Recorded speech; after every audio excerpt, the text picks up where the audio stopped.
अस्सलाम वालेकुम। I hope all of you are doing well. अगर आप सबको मेरी आवाज़ आ रही है तो काइंडली कमेंट कर दीजिएगा ताकि हम लोग लेक्चर स्टार्ट करें।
आवाज़ आ रही है आप लोगों को?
Okay, let's start it.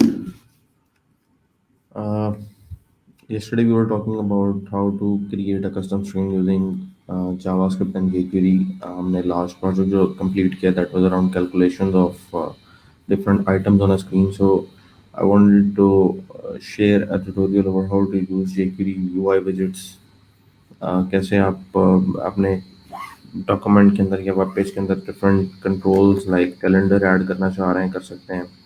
और कैलेंडर के अलावा jQuery के दूसरे जो टूल हैं लाइक आपके पास ऑटो कंप्लीट का जो टूल है where you have to give a few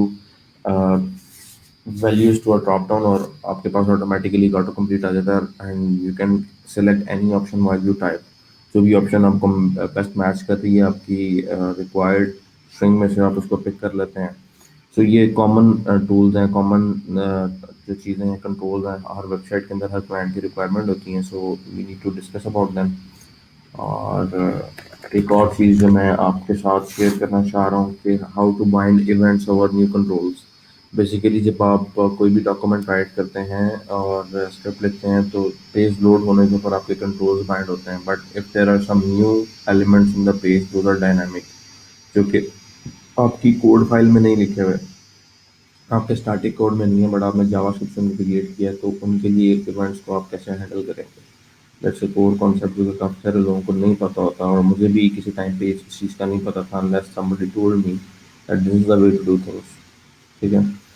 so कुछ छोटी छोटी चीज़ें हैं जो कि से रिलेटेड जो कि मैं आपके साथ शेयर करना चाह रहा हूँ। Once we are above that point, we will move towards WordPress custom plugin development। अच्छा जी, यहाँ पे हमारे पास अगर आप देखेंगे ये विजेट्स हैं, accordion, autocomplete, control group, date picker, progress bar, select menu, slider, spinner, tabs, tool tips। ठीक है। ये कुछ इफेक्ट्स हैं, यूटिलिटीज हैं और इंटरेक्शन हैं, टैगेबल, ड्रॉपेबल, रिसाइजेबल। तो how do we use this things, specially in client project. अगर हमें कहीं ना कहीं इस तरह की कोई फंक्शनैलिटी चाहिए तो हमें पता होना चाहिए क्या jQuery हमें इसमें कुछ प्रोवाइड करती है। ठीक है।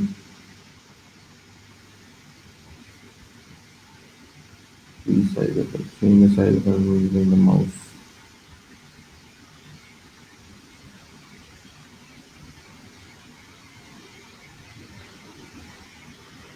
ये पॉइंटर दिया हुआ।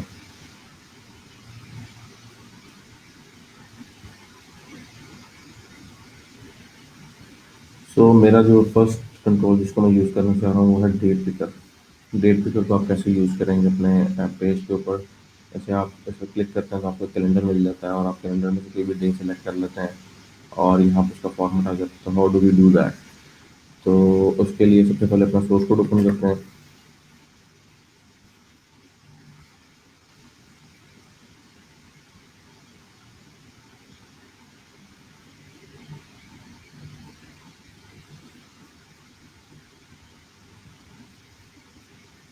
तो ये हमारे इस प्रोजेक्ट का सोर्स कोड है, लोकल स्लैश JS, जिसके ऊपर हम काम करें लास्ट लेक्चर पर।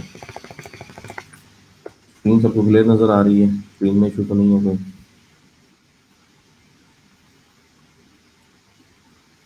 अच्छा जी, यहाँ पे मैं चाह रहा हूँ कि एक डेट की मैं फील्ड एंटर कर दूँ। थोड़ा सा बता दूँ कि कल के लेक्चर में हमने क्या किया था। We created an Ajax call के जैसे ही हमारा कोई भी कंट्रोल वैल्यू जिसकी चेंज होती है, किसी भी आइटम की क्वांटिटी चेंज होती है, तो वी विल हैव रिकॉर्ड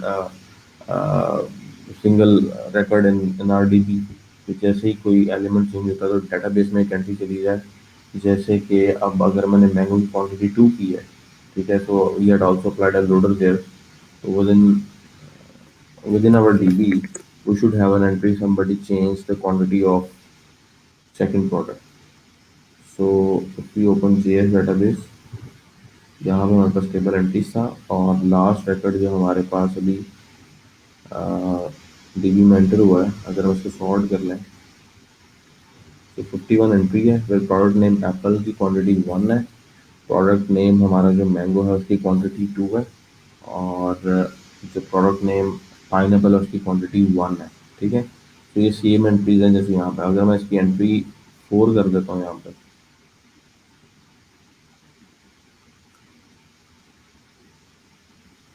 इसको मैंने 4 कर दिया। ठीक है। तो यहाँ पे हमारे पास एक एंट्री और आ जाएगी। तो इस तरह से अपने क्लिक रिकॉर्ड और ट्रैकिंग कर सकते हैं कि किस कंट्रोल पे कितनी दफ़ा कितने यूज़र ने क्लिक किया है। अगर सेशन है यूज़र का वैल्यू स्टोर करवा सकते हैं। सो अभी हमारे पास क्वांटिटी आ रही है 4, 1 और 1। अगर जैसे लास्ट टाइम पे 3 हुई थी तो यहाँ पे 3 का रिकॉर्ड भी होगा। 3, 1 और 1। ये हम पे डिपेंड करता है कि हम जो है माउस ओवर पे, माउस चेंज पे या कंट्रोल वैल्यू चेंज पे इवेंट किस तरह से लगाना चाह रहे हैं। जैसे अगर हम लोग यहाँ पे क्लिक करते हैं और ये वैल्यू चेंज होती है और इस वैल्यू के चेंज होने के 10 सेकंड के बाद हम इवेंट कॉल करना चाह रहे हैं, तो हम वो भी कर सकते हैं कि वैल्यू चेंज हो और आफ्टर 10 सेकंड्स, जैसे मैंने अभी चेंज किया तो साथ ही इवेंट कॉल हो गया है। ठीक है। मैं ये नहीं चाह रहा। मैं चाह रहा हूँ वैल्यू चेंज हो, 5 से 6 हो जाए, 6 से 7 हो। आफ्टर 10 सेकंड अगर यूज़र दोबारा क्लिक नहीं करता देन इवेंट कॉल होना चाहिए, डेटाबेस में एंट्री होनी चाहिए।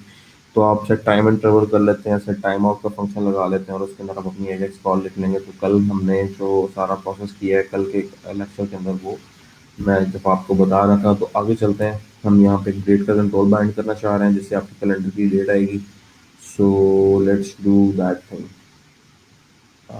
उसके लिए हमें क्या चाहिए, हमारे पास jQuery UI के लिए jQuery डेटाबेस, jQuery जो हमारा लाइब्रेरी है वो होनी चाहिए। सो स्टेबल वर्जन, हम यहाँ पे स्टेबल वर्जन पे जाते हैं। तो jQuery UI और यहाँ पे इस पे चाहिए jQuery 1.7 प्लस। ठीक है। So let's have a look in our index file कि हमारे पास जो जावास्क्रिप्ट एडिड है, jQuery जो एडिड है, इसका वर्जन क्या है। This is 3.5.1। ठीक है। रिक्वायरमेंट में है 1.7 प्लस। दैट मीन्स कि 3.5.1 is greater than 1.7, so this can work. If not we can change jQuery version. तो jQuery के बाद आपने ऐड करनी है jQuery UI। तो यहाँ पे हमारे पास jQuery UI जो है वो डाउनलोड हो गई है। सो फर्स्ट हम इसको डाउनलोड करके अनकम्प्रेस करते हैं। ये मेरे पास कंप्रेस फॉर्मेट में आ गई।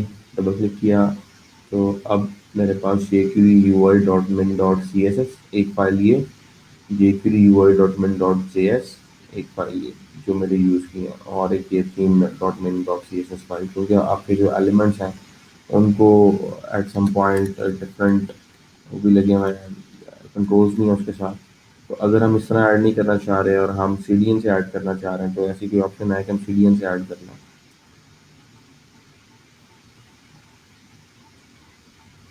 तो ये सारे इसमें दिए हुए हैं कि आपको कौन कौन सा एलिमेंट इसके अंदर से चाहिए, वर्जन कौन सा चाहिए, 1.1 2.1 इज स्टेबल फॉर 1.7 प्लस के लिए, और उससे पीछे 1.6 और 1.6 प्लस और 1.6 प्लस, तो ये लेगेसी वर्जन है, ये स्टेबल वर्जन है। और I want them in to C D N, C D N से मुझे कैसे मिल जाएंगे ये?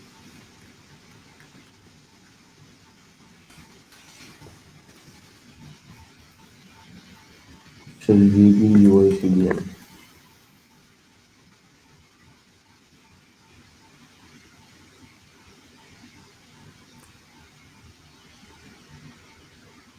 1.12 अनकम्प्रेस्ड और मिनिफाइड, ये वर्जन है। ठीक है, and that will have the file included, जिस तरह इंक्लूड्स के अंदर विजिट्स की सारी फाइल्स आ रही हैं। और इसी तरह से यहाँ पे अगर हमें सी एस एस और के इसकी जो डिफरेंट और फाइल्स चाहिए, do we need to add them और नॉट एट दिस टाइम? तो फर्स्ट ऑफ ऑल मैं इसको ऐड करता हूँ, ये लिंक क्योंकि सी डी एन पे है, डायरेक्ट काम कर रहा है, तो कॉपी करता हूँ और अपने प्रोजेक्ट में इसको ले जाता हूँ। और कहाँ पे इसको रखना है? जहाँ पे आपकी जे क्यूरी है उससे नीचे, यहाँ पे आपको इस स्क्रिप्ट में क्रिएट करना है टैग, और यहाँ पे सोर्स देना है, सोर्स में आप ये पास कर देंगे। ठीक है, और this is your project, so let's do another thing.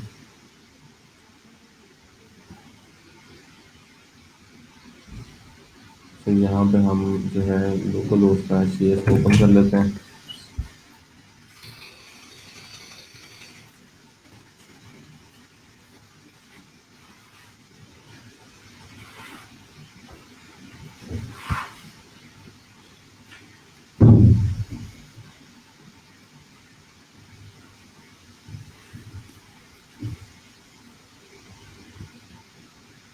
अच्छा जी, सिक्योरिटी हमने ऐड कर दी, और अब मैं डेट का कंट्रोल यहाँ पे लेना चाह रहा हूँ। So first of all I need to add a text box, और टेक्स्ट बॉक्स के लिए मुझे सिमिलर जो मैंने एक रैपर क्रिएट किया हुआ है, जैसे ये एक आइटम का रैपर है, इसी को मैं कॉपी करता हूँ और यहाँ पे ले आता हूँ, और इसकी क्लास में देता हूँ डेट पिकर,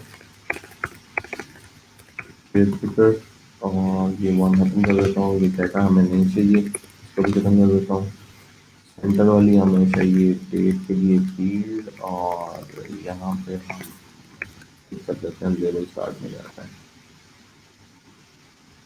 ठीक है, तो यहाँ पे text please select your date,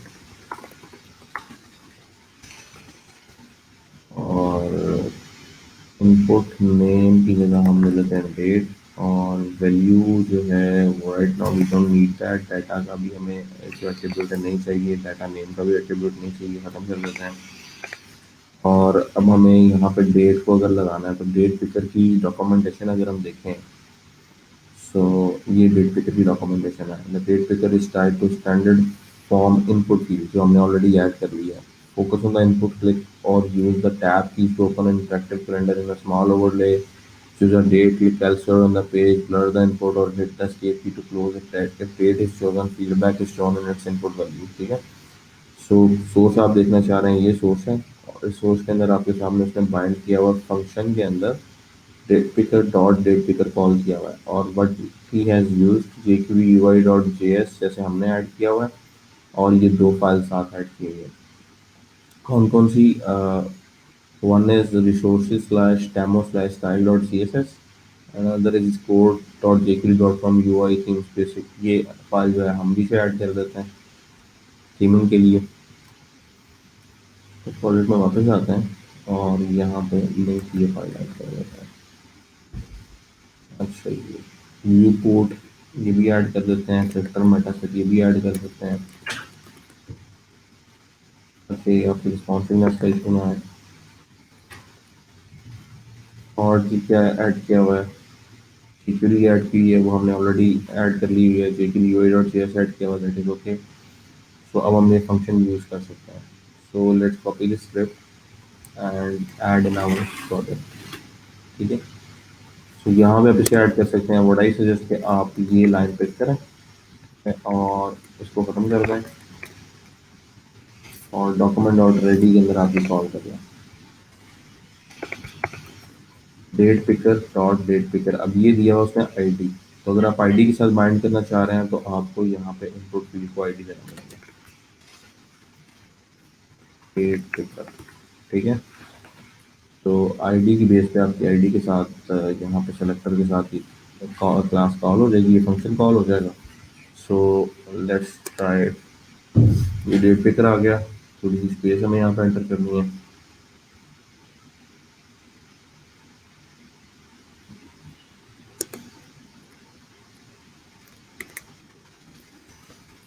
break कर देते हैं या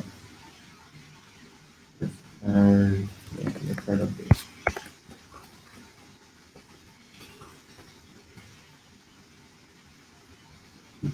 क्लिक किया तो we have a calendar now, और कैलेंडर के ऊपर हमारे पास डिफरेंट ईयर्स और एवरीथिंग इज देयर। जब हम डेट सेलेक्ट करेंगे वो डेट यहाँ पे फाइंड हो जाएगी, but I need this format to be changed. मैं चाह रहा हूँ कि डेट मेरे पास यहाँ पे आए, बट डेट इस तरह से है, पहले मंथ आए in the form of string, then मेरे पास डे आए, देन मेरे पास ईयर आए।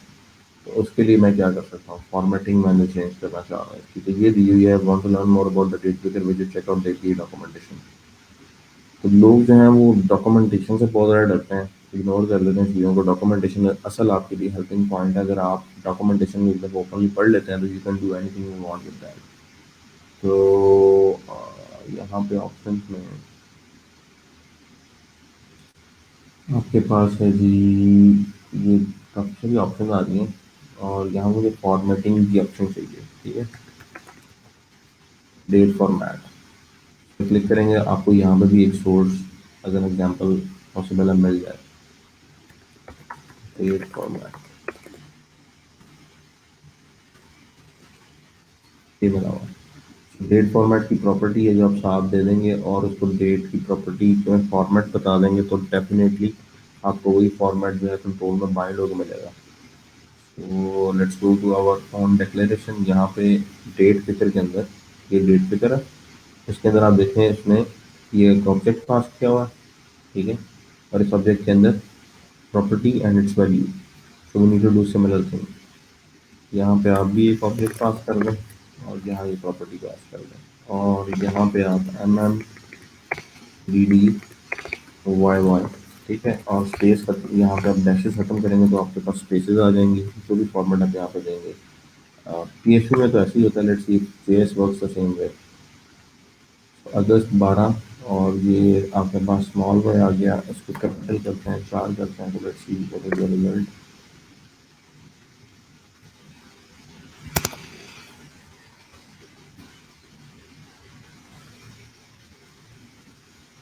अगस्त 17 2020। और अगर आप चाह रहे हैं 17 के बाद आपके पास कॉमा है तो ये can do add a comma there. तो अगस्त 18 2020, this is how we select our date. अच्छा, अब एक और चीज़ है। एक चीज़ और क्या है कि आपके पास और डिफरेंट मेथड्स हैं। कुछ ऐसे प्रोजेक्ट्स होते हैं जहाँ पे क्लाइंट्स की रिक्वायरमेंट होती है कि कुछ डेट्स को हमें डिसेबल रखना है। कुछ डेट्स ऐसी हैं जो कि हमें कैलेंडर के ऊपर अवेलेबल चाहिए, और कुछ डेट्स ऐसी हैं जो कि अवेलेबल नहीं चाहिए। So what we need to use for that,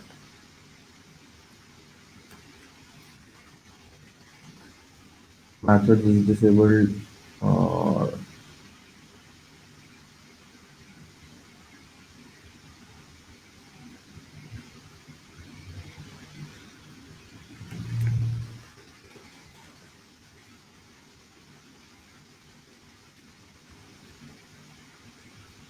determine whether a date picker has been disabled or not। It does not accept any arguments। अच्छा जी,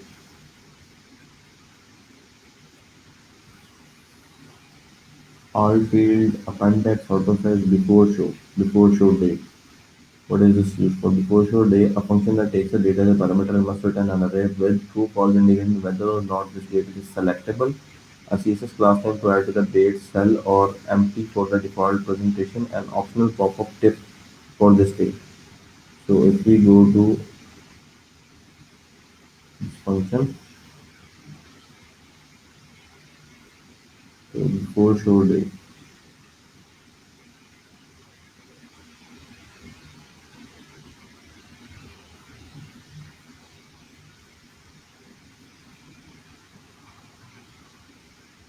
यहाँ पर आपके पास कुछ एग्जाम्पल्स नहीं होंगे।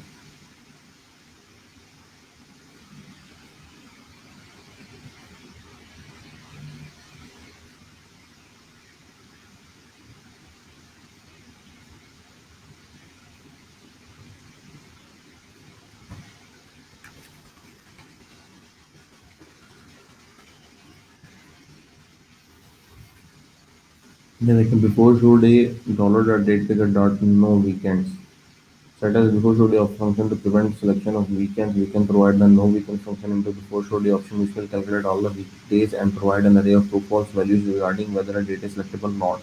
तो यहाँ पे आप अपनी भी एक अरे पास कर सकते हैं कि अगर आप अपनी डेट्स की अरे पास कर देंगे और उसमें से आप सिलेक्टेड डेट्स देंगे तो आपको एट द एंड कैलेंडर के अंदर सिर्फ वही डेट्स मिलेंगी जो कि आपने प्रोवाइड की हुई है एज अ सोर्स। सो अगर हम इसको कॉपी करके यूज़ करते हैं इन आवर डेफिनेशन, तो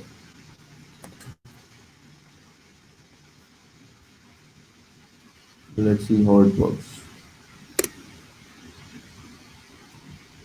सो सैटरडे और संडे दोनों कॉलम आपके लिए डिसेबल हो गए। तो पूरे कैलेंडर के अंदर कहीं पे भी आपको वीकेंड्स नहीं मिलेंगे, कोई भी क्लाइंट आपका वीकेंड सेलेक्ट नहीं कर सकता।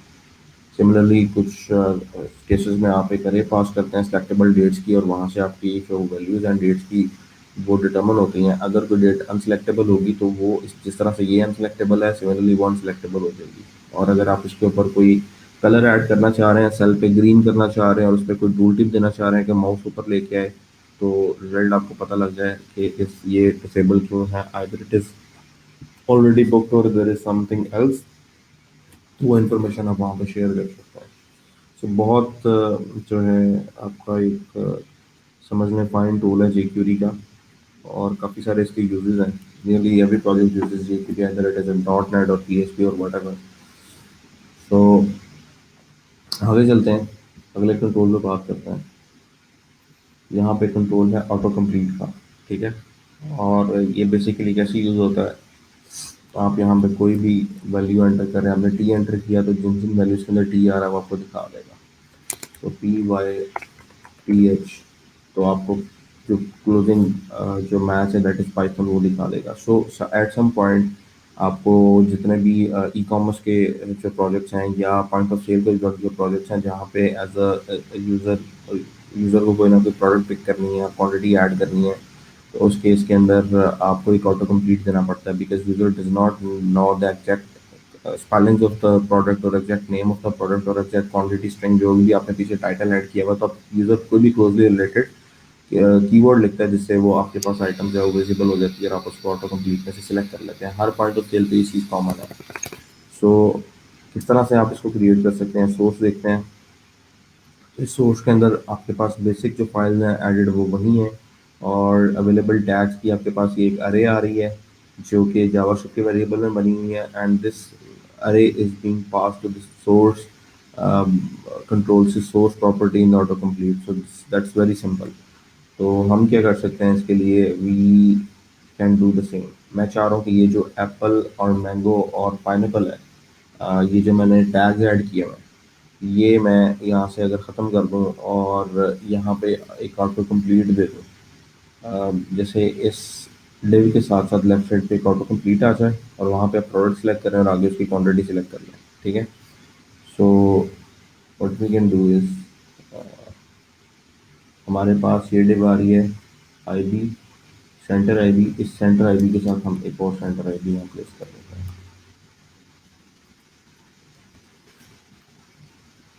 तो यहाँ पे centre IB, let's see output क्या आ रही है। तो दो आपके पास फील्ड आ गई। अब इसको आप क्वांटिटी की जगह पे इसका नेम कर दें प्रोडक्ट, प्रोडक्ट फील्ड, और वैल्यू डाटा और डाटा नेम, ये तीनों हमें यहाँ पे नहीं चाहिए। और यही कंट्रोल हमें बाकी तीन आइटम्स के अंदर भी चाहिए। यहाँ पर भी ऐड कर दें और यहाँ पर भी ऐड कर दें, ठीक है। तीनों रोज के अंदर आपके पास एक एडिशनल कंट्रोल आ गया प्रोडक्ट का। और मैं चाह रहा हूँ यहाँ पे मैं अपना ऑटो कंप्लीट बाइंड कर लूँ।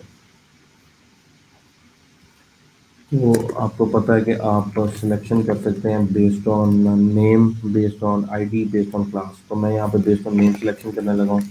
तो इनपुट का टैग है और उसका नेम है जी प्रोडक्ट, और it is using auto complete. तो कोड में देख लेते हैं दोबारा, क्योंकि स्पेलिंग मिस्टेक ना हो। ये ऑटो कंप्लीट का कोड है, ठीक है।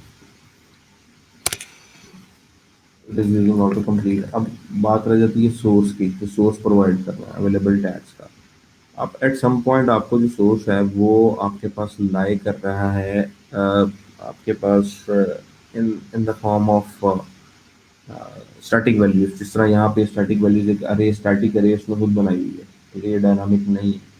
लेकिन अगर मुझे अपना सोर्स लेना है डेटाबेस से, मैंने एक प्रोडक्ट्स की जो ऑर्डर की स्क्रीन बनाई है और मेरे पास जो प्रोडक्ट्स की डिटेल है वो मेरे पास पड़ी हुई है डेटाबेस के प्रोडक्ट्स के टेबल के अंदर, ठीक है। और मैं चाह रहा हूँ कि मुझे वहाँ से वो प्रोडक्ट्स मिल जाएं और उनको मैं डिस्प्ले करवा दूँ, अपने इस कंट्रोल के साथ बाइंड करवा दूँ। तो I need to have something for that.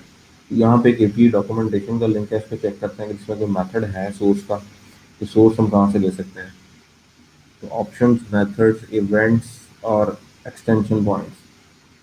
So source ये दिया हुआ है, सोर्स पे क्लिक करते हैं। सोर्स टाइप अरे और स्ट्रिंग और function object request object response. None must be specified. Default में नन आ रहा है, मस्ट बी स्पेसिफाइड आपने सोर्स लाजमी देना है। Defines the data to use that must be specified independent of the variant you use. The label is always treated as text. If you want to label to be treated as HTML, use the Squad HTML extension. The demo will focus on different variations। तो ये उसने बताया हुआ कि ये सारी चीज़ें आप कर सकते हैं। And the next thing is यहाँ पे फंक्शन दिया हुआ the third variation, a call back provides the most flexible and can be used to connect any data source to AutoComplete, including JSON p. The callback gets two arguments: a request object with a single term property, which refers to the value currently in the input text. For example, the user enters new yo in a city field, the autocomplete term will be equal new yo. ठीक है। Response call back which expects a single argument that data to suggest to the user. यहाँ पे हमें इसका possible है कि method दिया होगा, अगर नहीं दिया हुआ तो we can have that method. How?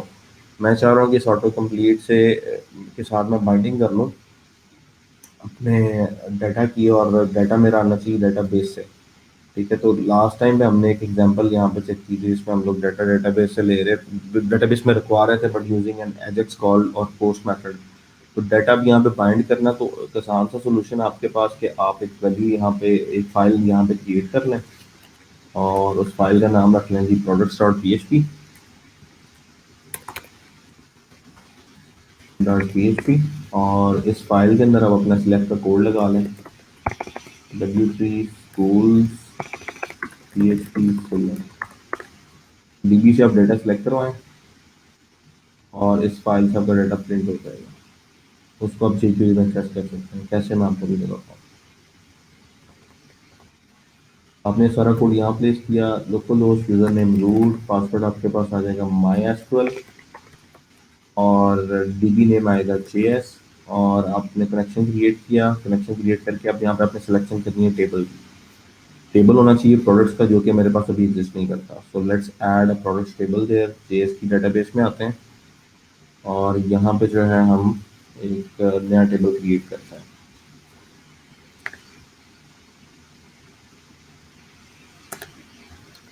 नया टेबल आप क्रिएट करना चाह रहे हैं, तो टेबल का नाम है जी प्रोडक्ट्स, तो TBL प्रोडक्ट्स। और कितने कॉलम होने चाहिए? आईडी का, नेम का, क्वांटिटी का। राइट नाउ मुझे 3 कॉलम चाहिए, ठीक है। तो मैं यहाँ पे 3 कर देता हूँ।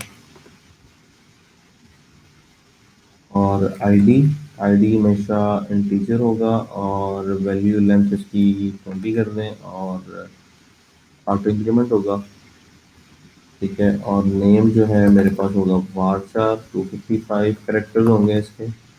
और ये नन नल भी हो सकता है, और बल्कि इसको ठीक है नल हो सकता है, रहने दो नल। और यहाँ पे आप quantity of the product add करना है। ठीक है, और ये भी बार चार है, इसको भी 255 करना है और सेव करना है। ठीक है, फिर यहाँ पे आपके पास टेबल टीबीएल प्रोडक्ट्स भी आ गया। अब इस टीबीएल प्रोडक्ट्स के अंदर मैं कुछ एंट्रीज करना चाह रहा हूँ, चाह रहा हूँ कि ऑटो कंप्लीट के अंदर मेरे पास ये टेबल के सोर्स एज अ डाटा वहाँ पे अवेलेबल है। तो आईडी ऑटोमेटिक है, नेम आप एंटर कर दें एप्पल, और क्वांटिटी जो है हमारे पास एप्पल की 30 है। प्राइस अगर हम ऐड करना चाहेंगे तो हम कर लेंगे definitely, that's not a big deal. ठीक है, एक एंट्री हो गई एप्पल की। फिर इंसर्ट करते हैं मैंगो, और क्वांटिटी हमारे पास है 40। इंसर्शन इसकी करते हैं, अगेन इंसर्शन करते हैं पाइनएप्पल, और क्वांटिटी 50 ऐड कर दिया हमने। अब मेरे पास इस टेबल के अंदर कम से कम 3 एंट्रीज है, एप्पल, मैंगो और pineapple. But what I want कि मुझे इसमें से सिर्फ और सिर्फ ये नेम का कॉलम चाहिए, जिससे मैं नेम फच करवाऊँ और अपने ऑटो कंप्लीटमेंट को बाइंड करवाऊँ। ठीक है, तो हम यहाँ पे select ID first name last name नहीं करते, हम यहाँ पे करते हैं select name from products, TBL products, जो टेबल का नाम है टीबीएल प्रोडक्ट्स। ठीक है, PRODUCTS। सेक्शन की क्वेरी रन हुई, क्वेरी से रिजल्ट आया, रिजल्ट से फैच एसोसिएट किया, और यहाँ से आप इसको प्रिंट करवा रहे हैं, but we do not need to print it. हमें चाहिए यहाँ से रिजल्ट एक अरे के अंदर। ठीक है, और वो अरे जो है हम अपनी पास करना चाह रहे हैं एज अ सोर्स अपने ऑटो कंप्लीट को in the format of an array. So fetch associate जब आप करते हैं तो रिजल्ट का आपके पास और कोई फंक्शन है कि आपको एज एन अरे सारा डाटा मिल जाए। तो यहाँ पे वो डेफिनेशन देख लेते हैं, PHP SQL रिजल्ट।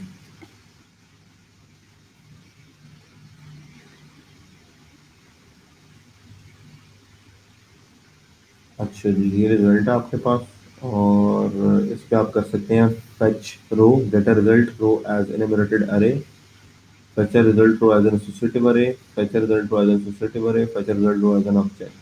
ठीक है, तो ये रो बाय रो आपको डाटा दे रहा है।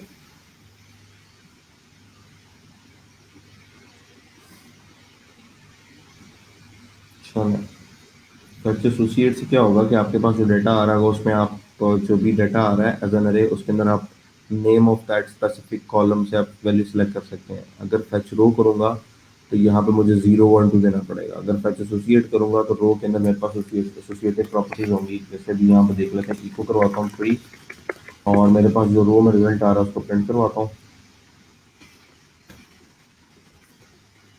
एग्जिट लगा देता हूँ, और इस फाइल को मैं इंक्लूड कर रहा हूँ अपने प्रोजेक्ट में, स्टार्ट में हेड के बाद इंक्लूड products.php। ठीक है, और लेट्स रन आवर प्रोजेक्ट। तो यहाँ पे आपके पास डीबीसी कोड चला और नेम आ गया। अब रो में क्योंकि एसोसिएटिव आपके पास आ रही है, आपने किया हुआ रिजल्ट फैच एसोसिएटिव। एसोसिएटिव आपके पास हमेशा होती है डिक्शनरी टाइप, जिसमें आपके पास की और वैल्यू हो। तो की नेम है कॉलम की, और वैल्यू एप्पल है। तो अब मुझे इससे एक रो जनरेट करनी है, तो मैं यहाँ पे एक रो बना लेता हूँ, प्रोडक्ट्स इज इक्वल टू अरे, और यहाँ पे हम इसको प्लेस कर लेते हैं। PHP का एक फंक्शन है जो कि आपके अरे अरे में डाटा पुश करना चाह रहे हैं, आप स्पेसिफिक की पे नहीं लिखवाना चाह रहे हैं, आप चाह रहे हैं डाटा जो है अरे में एंटर होता जाए डायनामिकली, तो आप अरे पुश यूज़ कर सकते हैं। अरे का नाम पास करें और वैल्यू पास कर लें, लाइक ये अरे है और इसमें 2 वैल्यूज आप एंटर कर रहे हैं। सिमिलरली हमारे पास अरे का नाम क्या है, प्रोडक्ट्स, तो हम अरे अंडरस्कोर पुश यूज़ करते हैं, और डॉलर प्रोडक्ट्स के अंदर हम ऐड करवा देते हैं डॉलर रो, और रो में जो इंडेक्स है name. Eight the and you will have a products अरे, जहाँ पे आपके पास सारी प्रोडक्ट्स आ रही होंगी।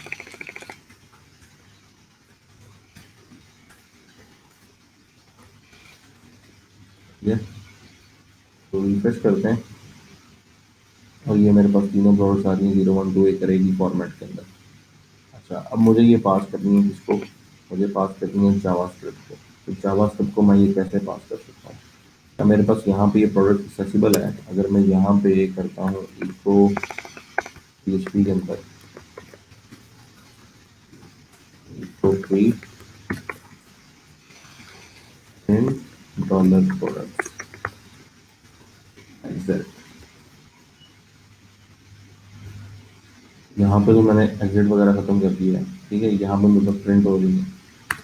एक स्टेटमेंट और प्रिंट करवा लेते हैं कोई,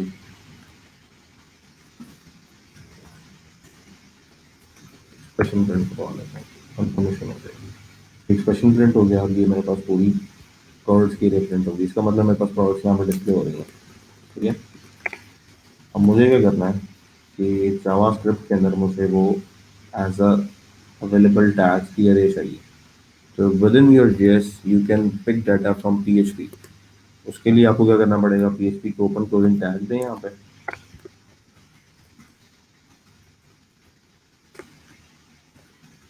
और with in these tags you can use a for each loop where you can use products as an array, 0 और 1 जो है आपके पास ये की होगी और ये वैल्यू होगी। तो आपको बनानी है एक अरे इन जावास्क्रिप्ट।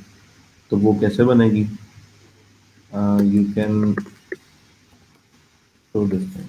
ठीक है, PHP आपने ओपन की, फॉर ईच लूप लगाया, यहाँ पे एंड फॉर ईच लगाया,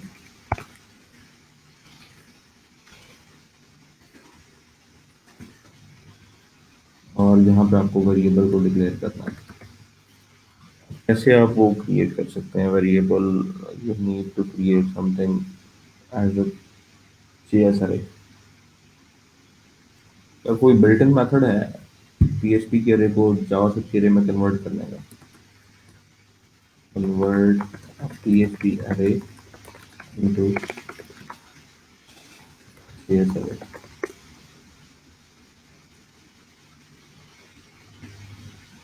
यहाँ पे एक मेथड बताया हुआ है जेसन अंडरस्कोर डिकोड का, लेकिन जेसन तो है नहीं हमारे पास तो अरे है। स्टैक ओवरफ्लो पे देखते हैं।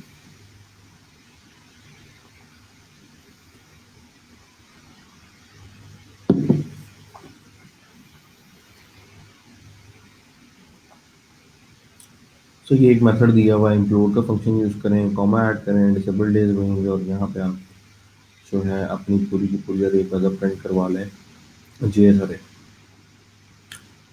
You need to do something similar, जहाँ पे हम एक वेरिएबल बना रहे हैं।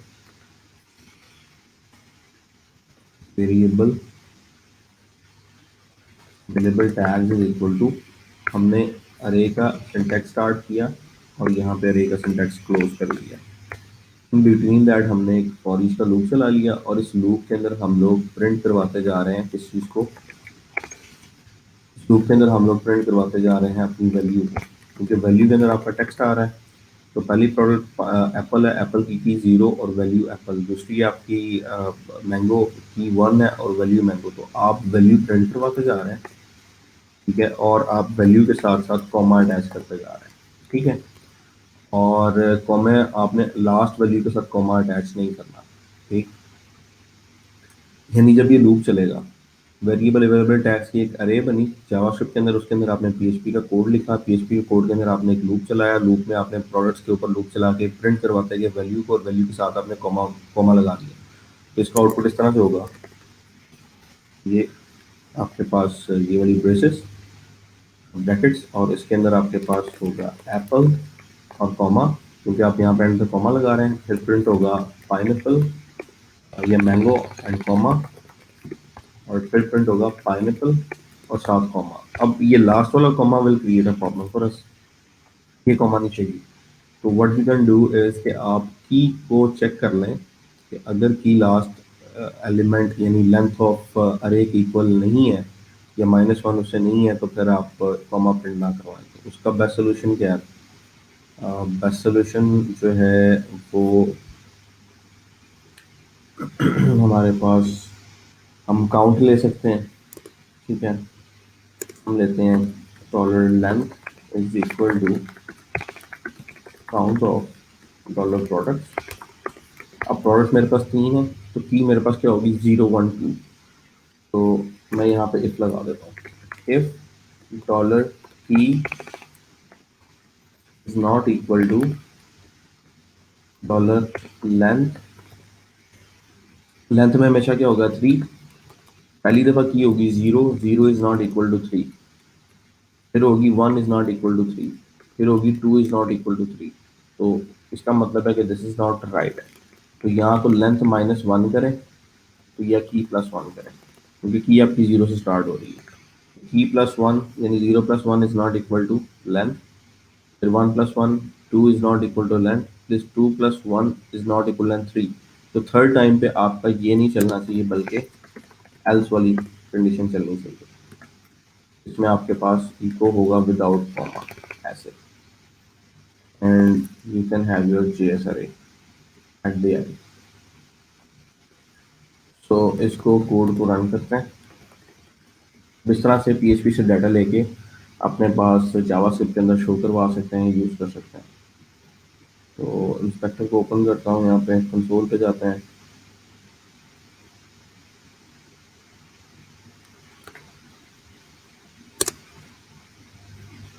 अगर कोई एरर आ रहा होगा तो मैं कंसोल में एरर दिखा देगा कि एरर क्या है।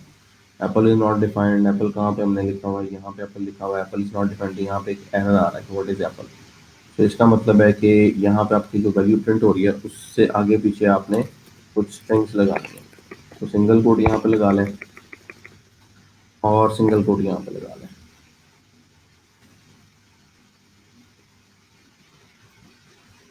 यहाँ पे भी आप लास्ट वैल्यू के लिए भी ऐसे ही करें, सिंगल कोट और सिंगल कोट। क्योंकि जब आप प्रिंट करवाएंगे तो उसके आगे पीछे जब आप एक कोई भी अरे बनाते हैं जावास्क्रिप्ट के अंदर, तो इस तरह से बनाते हैं, variable ARR is equal to, इसके अंदर आपके पास या डबल कोट्स आने चाहिए, ऐसे हो एप्पल, या सिंगल कोट्स के साथ वैल्यू हो, ऐसे हो। तो हम जो केस हम लोग कर रहे हैं उसमें हमारे पास जो आउटपुट आ रही है वो इस तरह से आ रही है, Apple pineapple. So we need to add those double quotes or single quotes along with the name of the value. इसलिए मैंने बाइंड कर दिया सिंगल कोट, ठीक है, और यहाँ पे भी सिंगल कोट बाइंड कर दिया। अब हमें एरर नहीं आना चाहिए। एरर नहीं आएगा तो हमारा ये जो वेरिएबल है ये पॉपुलेट हो जाएगा अवेलेबल टैग्स का। कॉपी करके कंसोल में देखते हैं, अवेलेबल टैग्स में तीनों आ रही है मेरे पास, एप्पल, मैंगो, पाइनएप्पल। और इसका मतलब है डाटा मेरा फैच होना शुरू हो गया। अगर मैं यहाँ पे एक एंट्री और करता हूँ डाटाबेस में, और यहाँ पे मैं ग्रेप्स ऐड कर देता हूँ, ठीक है। तो अब अगर मैं रिफ्रेश करूं और अवेलेबल टैब से चेक करूं तो यहाँ पर ग्रेप्स भी आ रहे हैं। इसका मतलब है कि मेरा डाटा सोर्स हो गया अब डायनामिक। अब इन द फ्यूचर यूजर जितनी मर्जी प्रोडक्ट्स की एंट्रीज करेगा बैकएंड पे, वो ऑटोमेटिकली मेरी ऑटो कंप्लीट में बाइंड हो जाएंगी। और पॉइंट ऑफ सेल के ऊपर या स्क्रीन के ऊपर अगर किसी यूजर ने, किसी कस्टमर ने किसी प्रोडक्ट को सर्च आउट करना है तो वो ऑटो कंप्लीट से उसको सर्च आउट कर सकता है, और जितनी लेटेस्ट प्रोडक्ट्स होंगी मेरी वहाँ पर डिस्प्ले हो रही होंगी। लास्ट जॉब क्या थी हमारी, कि अवेलेबल टैग को हमने पास कर देना है यहाँ पे, तो वो हमने ऑलरेडी किया हुआ है। हमारे सोर्स में अवेलेबल टैग्स आ रहे हैं। इसका मतलब है मेरा जो प्रोडक्ट का जो इनपुट है दिस इज नाउ सर्चेबल। अगर मैं यहाँ पे KP लिखता हूँ तो I have now Apple, pineapple और ग्रेप्स। अगर मैं खाली ये एंटर करता हूँ तो I have Apple, mango, pineapple, grapes. यहाँ से मैं कोई भी सिलेक्शन कर लेता हूँ, एप्पल, यहाँ से मैं कर लेता हूँ मैंगो, यहाँ से कर लेता हूँ पाइनएप्पल। इस तरह से आप ऑटो कंप्लीट रोल बाइंड होगा। अब इस वैल्यू के चेंज होने के ऊपर आप यहाँ पे प्राइस भी बाइंड कर सकते हो, यूनिट प्राइस। यानी अभी तो हमने किया हुआ स्टैटिक, मैंने यहाँ पे यूनिट प्राइस की हुई है स्टैटिक, लेकिन अगर कोई यूजर इस तरह से करता है कि यहाँ पे पाइनएप्पल ले आए, तो आपके पास यहाँ पे यूनिट प्राइस भी उसी हिसाब से आनी चाहिए कि पाइनएप्पल की यूनिट प्राइस क्या है, ठीक है। तो उसको मैं कैसे कर सकता हूँ, अगेन चेंज इवेंट होगा ऑटो कंप्लीट का, जैसी वैल्यू चेंज होगी उसके ऊपर आप कोई भी स्पेसिफिक टास्क परफॉर्म कर सकते हैं। So let's check it out. Auto complete, auto complete के इवेंट्स में आते हैं हम, तो यहाँ पे हमें मिलेगा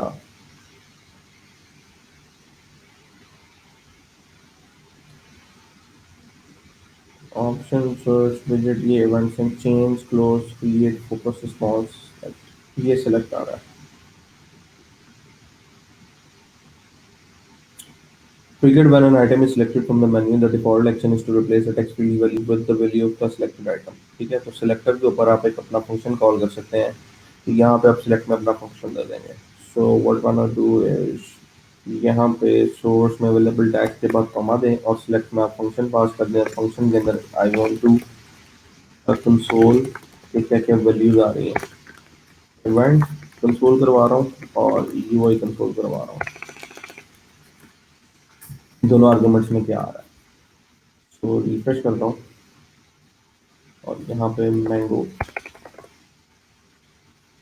इवेंट ये आ गया. Event type auto complete select और यहाँ पे यूआई के अंदर आपके पास आ गई आइटम जो आपने सेलेक्ट की है उसका लेबल और उसका उसकी वैल्यू आ गई.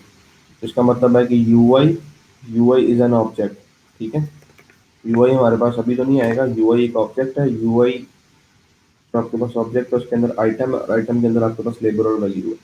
तो अगर हम यहाँ पे डिबगर लगा दें और अब यहाँ पे इवेंट को कॉल करें पाइनएप्पल और यहाँ पे अब क्योंकि मेरे पास यूआई का ये एलिमेंट वेरिएबल क्रिएट हुआ हुआ है so I can check what is in UI. UI पे क्लिक करता हूँ तो मेरे पास आइटम आ गई.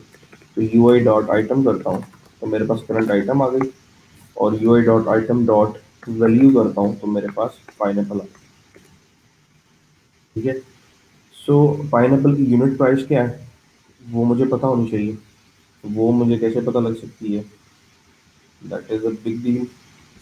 अच्छा, तो उसके लिए हम क्या करें. Let's do one thing. हम सबसे पहले तो अपने डेटाबेस के अंदर पास करते हैं प्राइस का कॉलम प्रोडक्ट्स और स्ट्रक्चर. और स्ट्रक्चर में after quantity we can add a column और यहाँ पे हम उसका नाम रख देते हैं प्राइस. 11 सेव और टेबल में आते हैं और यहाँ पे डायरेक्ट कंट्री चेंज कर देते हैं. इसकी प्राइस है जी 4, इसकी प्राइस है जी 6, इसकी प्राइस है जी 12 और ग्रेप की प्राइस है जी 9. ठीक है, इसकी क्वांटिटी है हमारे पास 60. अब प्राइसेस हमारे पास यहाँ पर डिस्प्ले में आ गई. That is okay. तो लेबल और वैल्यू मैं बस ये चाह रहा हूँ कि क्या हम लेबल पाइनएप्पल रखें और वैल्यू में प्राइस दे सकते हैं. क्या ऐसा पॉसिबल है एट सम पॉइंट कि हम यहाँ पे प्राइस दे सकें. ठीक है, और क्या ऐसा पॉसिबल है. तो if you can pass and पास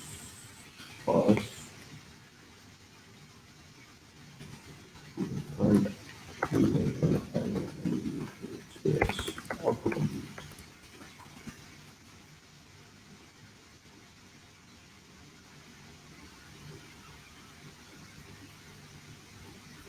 यहाँ से हमें सोर्स में से मिलेगा क्लू. सोर्स में से कोई क्लू मिलेगा.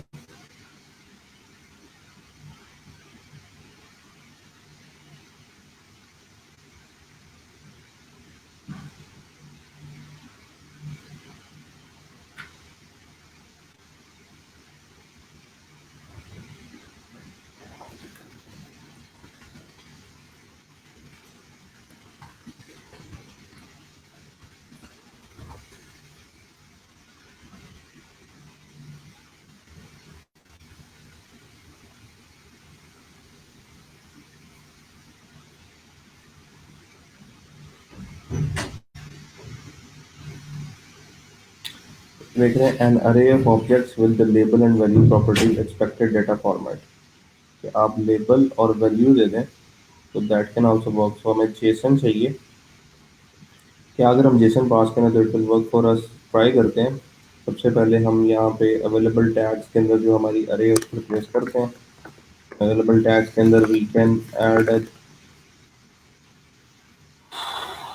एन अरे ऑफ जेसन. एक अरे बनाए और उसमें आप अपने ऑब्जेक्ट्स पास करते हैं. तो we can add label label colon, label में मैंगो, और वैल्यू, वैल्यू कॉलन, वैल्यू में हम लेट्स सपोज 9 एंटर कर देते हैं। और ये हमारी एक अवेलेबल टैग्स का सोर्स हो गया, और इसमें ये एक जेसन ऑब्जेक्ट हो गया। और अभी हम ट्राई करते हैं कि हमारे पास इवेंट में क्या आता है। तो एप्पल कंट्रोल बाइंड हुआ नहीं, हमारे पास सिर्फ और सिर्फ यहाँ पे मैंगो था, तो सिर्फ ये एंटर करेंगे तो मैंगो आ गया। तो यहाँ पे डिबगर आ गया, डिबगर के अंदर अगर मैं अब यू आई यहाँ पे लिखूँ तो आई विल हैव एन आइटम, और आइटम में मेरे पास देखें लेबल मैंगो और वैल्यू 9 आ रही है। तो अगर आप डाटा पास कर रहे हैं वैल्यू और की फॉर्मेट के अंदर, आप मतलब लेबल अलग दे रहे हैं, वैल्यू अलग दे रहे हैं, तो अब मैं इस ऑटो कम्प्लीट के ऊपर अपने यूनिट प्राइस यहाँ से पिक कर सकता हूँ, और मैं यूनिट प्राइस अपनी सेट करवाऊंगा, और उसकी बेस के ऊपर मैं अपने टोटल्स को कैलकुलेट कर सकता हूँ। ठीक है।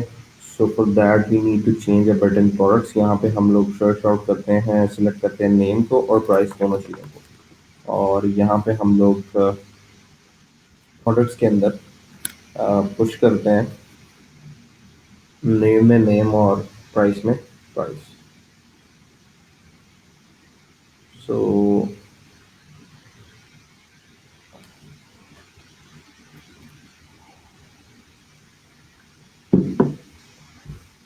How to do that?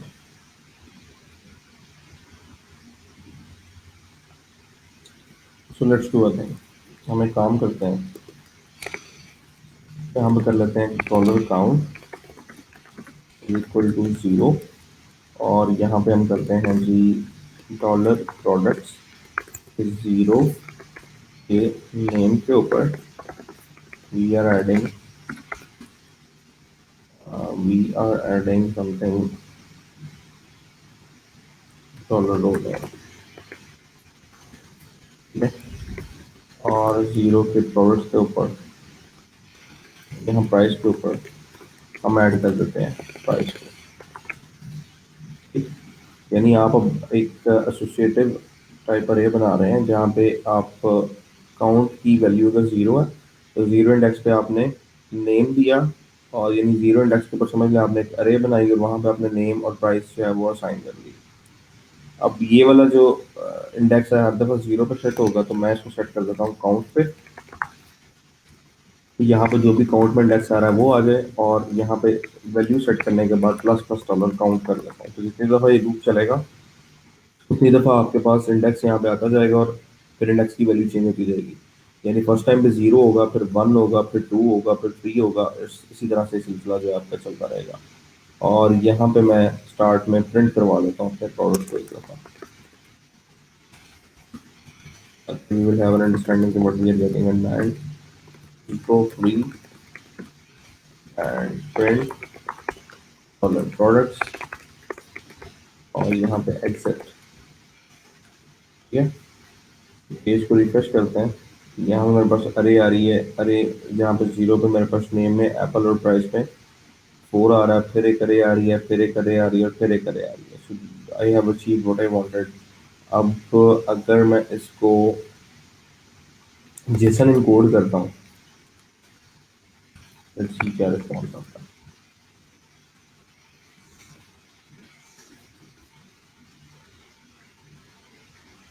मेरे पास एक अरे आ गई जिसके अंदर मेरे पास आ रहे हैं 4 ऑब्जेक्ट्स। तो यही मुझे पास करने हैं किसको, अपने किसको, अपने जो अवेलेबल जो टैग्स का जो वेरिएबल था उसकी जगह पे मैं इस सोर्स को पास कर सकता हूँ जेसन एनकोड को। एक चीज़ और मैं करना चाह रहा हूँ, वो क्या करना चाह रहा हूँ कि मेरे पास इस जेसन ऑब्जेक्ट के अंदर होना चाहिए label value, label value, label value. तो मैं अपनी वापस इसी फाइल में आके जहाँ पे मैं ये स्टैटिकली बना रहा हूँ, तो यहाँ पे मैं लेबल और वैल्यू रख देता हूँ in case of in replacement of name and price. ठीक है। और अब जो मेरा ऑब्जेक्ट बनेगा that can straight away be pass to autocomplete. So इसको कमेंट कर दें, लास्ट पे आते हैं, अवेलेबल टैग की जगह पे हम करते हैं G P H P start, P H P and, और यहाँ पे हम करते हैं जी जेसन कोड और जेसन डी कोड के अंदर हम करते हैं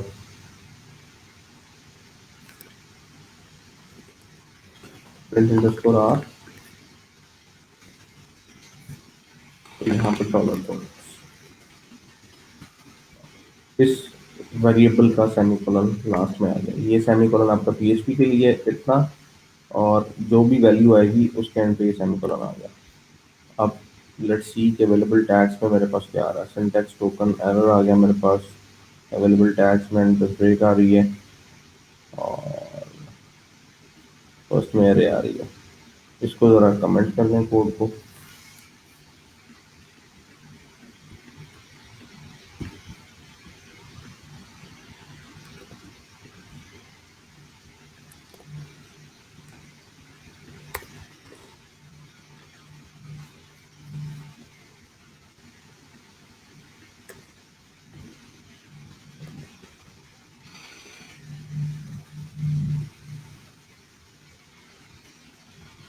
रिफ्रेश करें, दिया दिया।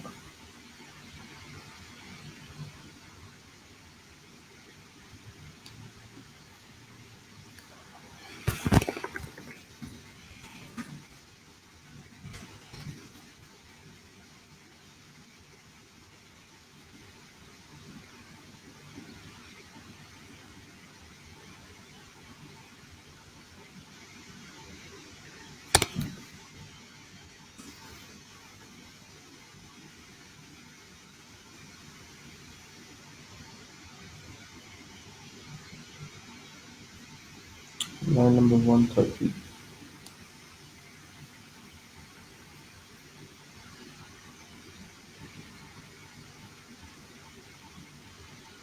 डॉलर डॉलर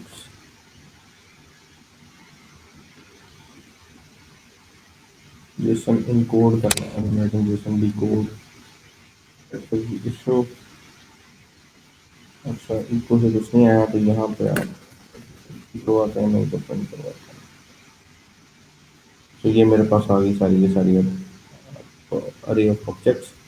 अवेलेबल टैग्स में पास हो गया है। और यहाँ पे आप चेक कर सकते हैं एप्पल। एप्पल सेलेक्ट करेंगे, डिबगर रन होगा, डिबगर में यूआई में वैल्यू आ गई, यूआई में आप जाते हैं तो आइटम जो सेलेक्ट हुई है, और आइटम के अंदर आपके पास की में एप्पल और वैल्यू में उसकी प्राइस आ रही है। अब मैं चाह रहा हूँ यहाँ से वैल्यू पिक करूँ, और वैल्यू पिक करके अब वो वैल्यू मैं कहाँ लगाऊंगा, जब ये जो कंट्रोल है आपके, जो फर्दर नेक्स्ट आपके जो कंट्रोल है उनमें जो डाटा एट्रीब्यूट है, that is specifically for price of the specific quantity, तो मुझे इसको चेंज करना है। सो क्या करें, वापस आते हैं अपने कोड के अंदर, इंडेक्स डॉट पी के अंदर, और यहाँ पे मेरे पास ये सिलेक्ट है जहाँ से मैं यूआई को प्रिंट करवा रहा हूँ। तो मेरे पास प्राइस का वेरिएबल होगा कि price is equal to UI dot item dot value. ठीक है, यहाँ पे प्राइस आ गई है। प्राइस को सेट करवाना चाह रहा हूँ अपने कंट्रोल, जो भी कंट्रोल है, जैसे मेरा ये कंट्रोल है, ठीक है, इस कंट्रोल से जो नेक्स्ट जो टेक्स्ट कंट्रोल है उसके डाटा नंबर को मैं सेट करना चाह रहा हूँ। तो डिबगर लगाते हैं यहाँ पे, और यहाँ पे ज़रा चेक करते हैं कि दिस के अंदर क्या आ रहा है। इसमें आ रहा है इनपुट ऑटो कंप्लीट, और उसकी एचटीएमएल अगर हम यहाँ पे लेते हैं एम्प्टी दिस डॉट एट्रीब्यूट,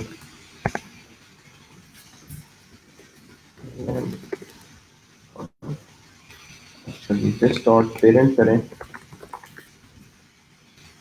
हमारे पास आ गया उसका पेरेंट डिव, और पेरेंट डिव का जो नेक्स्ट है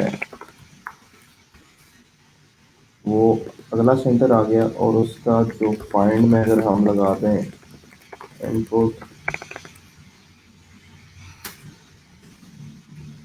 और इस इनपुट का अगर हम एट्रीब्यूट डाटा लें,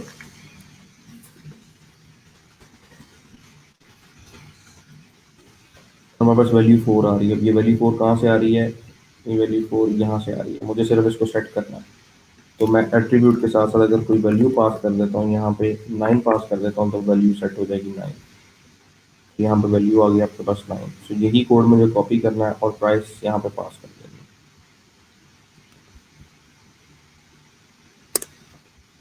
यहाँ पे आप प्राइस पास कर दें, ठीक है। पास हो जाएगी यहाँ से, ऑटोमेटिकली नेक्स्ट कंट्रोल को बाइंड हो जाएगी, और जब भी आप प्लस पे या माइनस पे क्लिक करेंगे, कैलकुलेशन का कोड ऑलरेडी लिखा हुआ है, it will automatically calculate our totals. और ये जो लेबल आपके हैं, अगर तो अब ये चाहिए तो you can keep it there, और अगर नहीं चाहिए तो you can definitely remove them. तो यहाँ से मैं लेबल जो है रिमूव कर रहा हूँ, क्योंकि अब हम और डायनामिक प्रोडक्ट सिलेक्शन कर रहे हैं, स्टैटिक नहीं है। यहाँ पे लेबल्स नहीं चाहिए। रिफ्रेश करें, एक काम करते हैं, प्रिंट करवा देते हैं जो भी प्राइस है।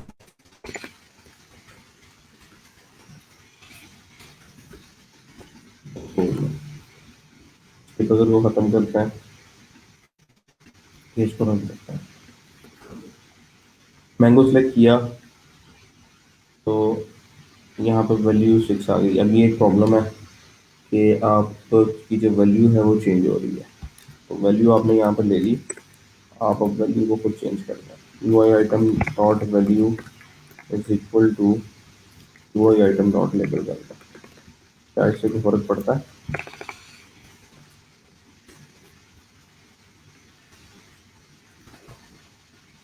यहाँ पे आपके पास मैंगो आ गया, कंसोल में प्राइस 6 आ गई। सो एप्पल, पाइनएप्पल या एप्पल, एप्पल में आपकी प्राइस 4 आ गई। सो 6 प्राइस है, 1 क्वांटिटी है, तो टोटल होना चाहिए 6 प्लस 4 इंटू 1 4, तो टोटल विल बी 10। तो एक काम और करना है, जैसे ही चेंजमेंट कॉल हो रहा है, चेंजमेंट के कॉल होने पे सारी टोटल कैलकुलेट हो जाए। तो टोटल जो कैलकुलेट हो रहा है वो आपका किस तरह से होगा, जो टोटल आपका कैलकुलेट होगा वो किस तरह से होगा कि आप टोटल पेमेंट कॉल कर दें। टोटल पेमेंट कॉल होगा तो वो तीनों items one by one iterate करेगा, इनके डाटा एट्रीब्यूट्स उठाएगा, क्वांटिटी से मल्टीप्लाई करेगा और टोटल जनरेट कर देगा। अब प्रॉब्लम ये है कि इन दोनों के डाटा एट्रीब्यूट तो हम सेट कर रहे हैं, जैसे ही चेंज होता है डाटा एट्रीब्यूट चेंज कर दिया, यहाँ पे चेंज आया डाटा एट्रीब्यूट चेंज कर दिया, यहाँ पे चेंज ही नहीं आया, यहाँ पे डाटा एट्रीब्यूट की डिफॉल्ट वैल्यू होगी, मल्टीप्लाई करके वो रॉन्ग प्राइस देगा। सो बाय डिफॉल्ट अब डाटा एट्रीब्यूट में जीरो रखें, यहाँ भी जीरो, यहाँ भी जीरो रखें और यहाँ भी जीरो रखें, ठीक है।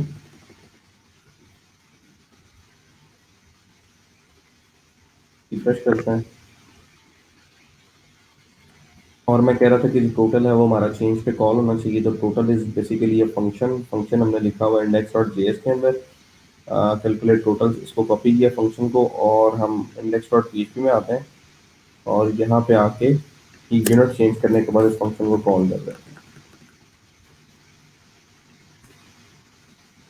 तो एप्पल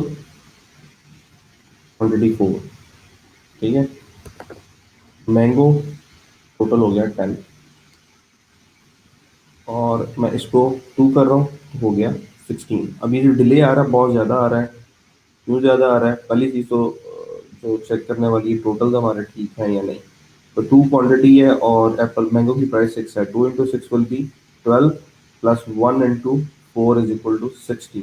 तो ये आपके पास आ गया। डिले ज़्यादा है, डिले मैंने ऐड किया हुआ है अपनी एजेक्स की फाइल के अंदर, यहाँ पे स्लीप मैंने ऐड किया हुआ है, तो इसको 1 सेकेंड कर देते हैं। तो मैंगो, और अगर अभी अभी भी डिले ज़्यादा लगता है इसको 0.5 कर देते हैं। एप्पल, मैंगो और पाइनएप्पल, ठीक है, 22 टोटल हो गई। ऐड किया 34, 40, 44, डेट आपकी सिलेक्ट हो गई 18।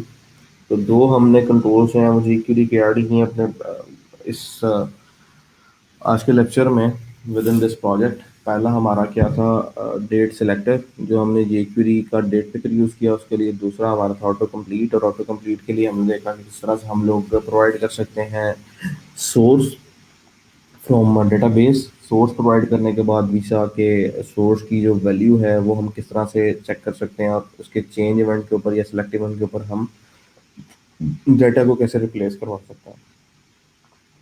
सो यहाँ तक अगर आप में से किसी का कोई क्वेश्चन है तो लेट मी नो, और अगर रिपीटेशन की जरूरत है तो लेट मी नो, मैं ताकि रिपीट कर दूँ। So I am waiting for next 5 minutes for your response and then I will move forward. तो क्वेश्चन किसी का है तो पूछ सकते हैं।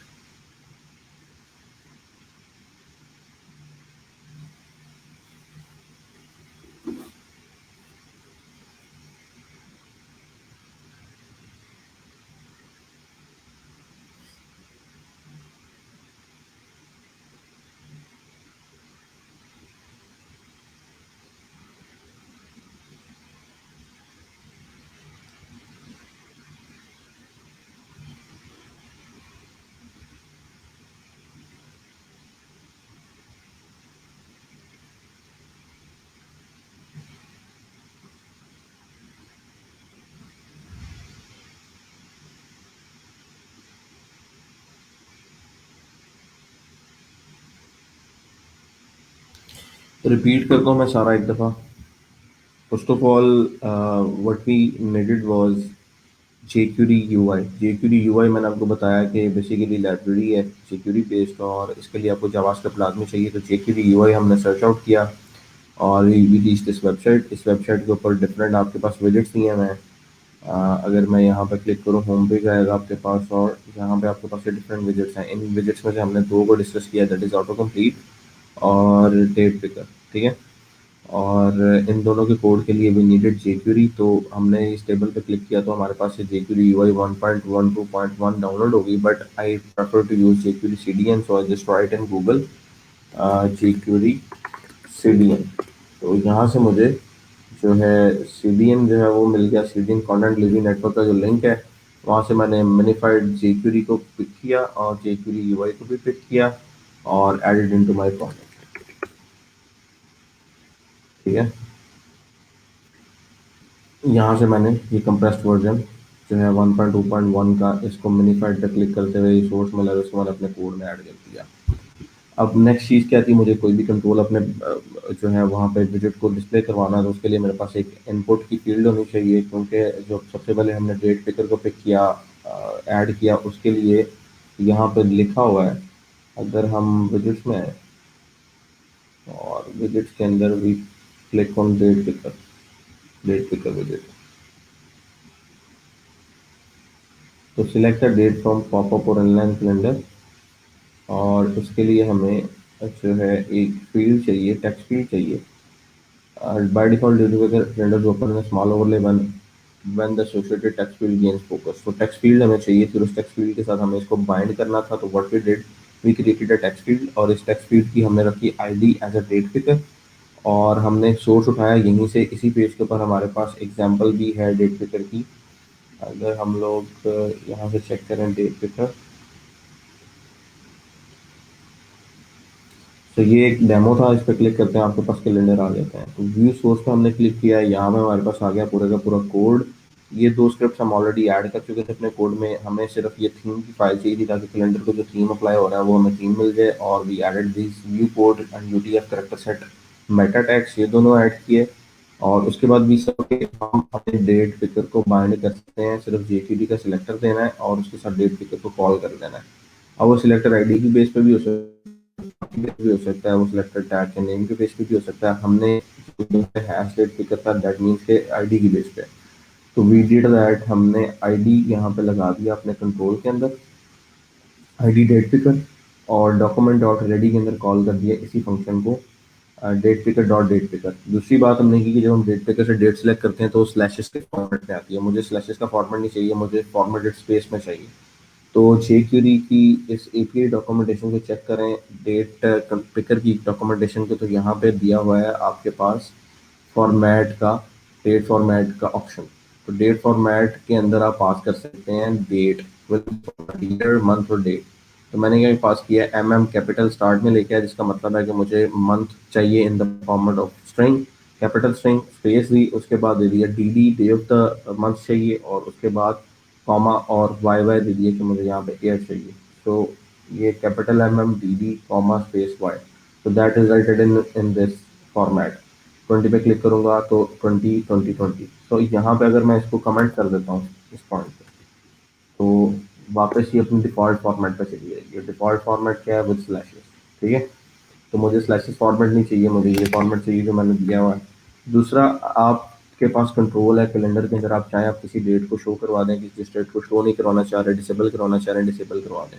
तो बिफोर शो डे एक फंक्शन है, उससे पहले आप जो है वहाँ पे एक फंक्शन कॉल कर सकते हैं, और वहाँ पे आप ट्रू और फॉल्स पास करके उस डे के लिए कोई स्पेसिफिक जो है जिसे आप बोलते हैं उस डे के लिए अगर स्पेसिफिक सेल को आपने हाईलाइट करना है, कोई टूल टिप देनी है, आप वो दे सकते हैं। तो मैंने यहाँ पे फंक्शन कॉल किया है date picker dot no weekends.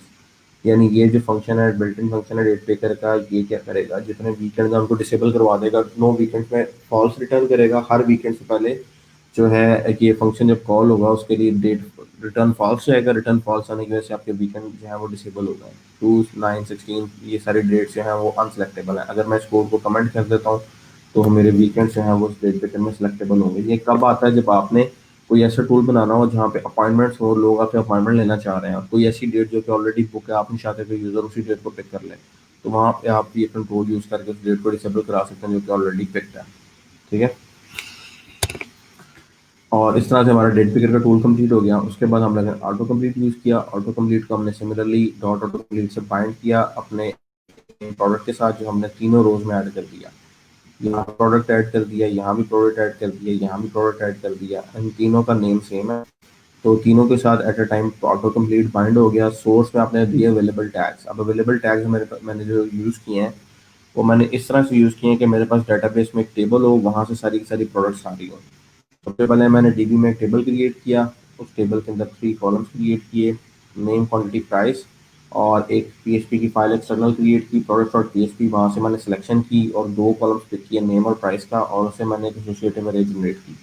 Associative अरे जनरेट करने के बाद इस स्क्रिप्ट को मैंने अपने पेज के अंदर ऐड किया बॉडी से पहले। इसका मतलब है कि मेरे पास इससे जो भी रिजल्ट आ रहा है प्रोडक्ट्स का वो अवेलेबल है। अब ये डाटा आ रहा है पीएचपी में, मुझे ये डाटा एक्सेस करना था जावास्क्रिप्ट में। सो व्हाट आई डिड कि स्क्रिप्ट के टैग के अंदर मैंने यहाँ पे जेएस का वेरिएबल क्रिएट करना इको किया, और अरे थी, अरे को जेसन इनकोड किया, तो मेरे पास वो फॉर्मेट जेसन में आ गया। तो जेसन में मुझे एज अ लेबल और वैल्यू चाहिए थी अपनी किसी भी प्रोडक्ट का नेम और उसकी प्राइस। तो लेबल और वैल्यू मैंने यहाँ पे एसोसिएटिव बनाए थे। तो in the Jason I got a label value अरे, क्योंकि जेसन इनकोड करेंगे जितनी भी अरे आइटम्स होंगी वो ऑब्जेक्ट में कन्वर्ट हो जाएंगी, और इट विल रिटर्न एन अरे ऑफ जेसन ऑब्जेक्ट्स। सो वो मैंने अवेलेबल टैग्स में प्लेस करवाई। अगर आप चेक करना चाहें तो उन्हें यहाँ पे चेक कर सकते हैं। अवेलेबल टैग्स में मेरे पास ये 4 आइटम्स आ रही हैं जो कि अरे ऑफ ऑब्जेक्ट्स हैं। ये भी एक ऑब्जेक्ट है, ये ऑब्जेक्ट है, ये ऑब्जेक्ट है, ये ऑब्जेक्ट है। ऑब्जेक्ट का एक डाटा नंबर लेबल है और एक वैल्यू है। सेकेंडली मैंने सोर्स में इसको पास कर दिया, और दूसरा मैंने सिलेक्ट इवेंट कॉल किया कि ऑटो कंप्लीट में जब भी वैल्यू सिलेक्ट हो तो मेरे पास जो है यूआई, जो भी यूज़र ने वैल्यू पिक की है वो यूआई में आ रही है, वो आए उससे मैं अपनी प्राइस पिक करूंगा। और मेरा जो जो वैल्यू में आ रहा है, जो ये जो वैल्यू है सिलेक्ट करने पर वो कंट्रोल में शो होती है। ठीक है, सो व्हाट आई डिड के मैंने वैल्यू को ओवरराइड करवा दिया लेबल से, ताकि कंट्रोल में जो वैल्यू बाइंड हो वो टेक्स्ट हो, ना कि प्राइस हो। सो अगेन फिर व्हाट आई डिड के कंसोल के अंदर मैंने प्राइस को लॉक करवाया, और नेक्स्ट इनपुट फील्ड के डाटा मेंबर के अंदर मैंने साथ ही प्राइस को सेट कर दिया। तो अगर आप यहाँ से एप्पल पिक करते हैं, जैसे ही एप्पल पिक करेंगे ये डाटा एट्रीब्यूट चेंज हो जाएगा। अगर मैं यहाँ पे पाइनएप्पल करता हूँ तो ये डाटा एट्रीब्यूट पाइनएप्पल की वैल्यू यहाँ पर प्लेस कर देगा। तो यहाँ 4 से 12 हो गया। सो अब ये डाटा मुझे चाहिए, और ये क्वांटिटी चाहिए टोटल कैलकुलेट करने के लिए। साथ ही मैंने इसका टोटल का फंक्शन कॉल किया, उसने ऑटोमेटिकली ये डाटा पिक किया, ये क्वांटिटी पिक की, और टोटल जनरेट करवा दिया। So this is now how my screen works.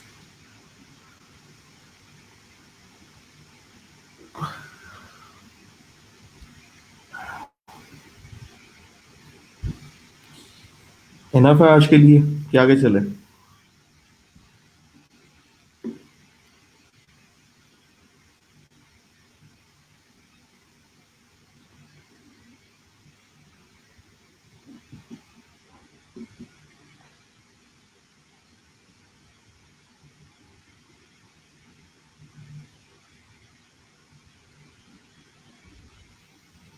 No comments yet. आवाज नहीं आ रही, कि थक गए हैं कि दिल नहीं कर रहा पढ़ने को, क्या प्रॉब्लम है?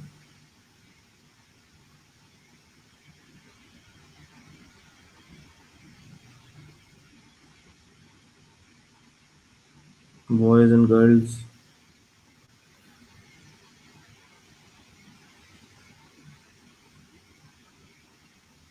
मुझे ऐसे फील हो रहा है जैसे अकेला मैं इधर बैठा बोल रहा हूँ और आप लोग सिस्टम ओपन करके कहीं पे दूर चले गए।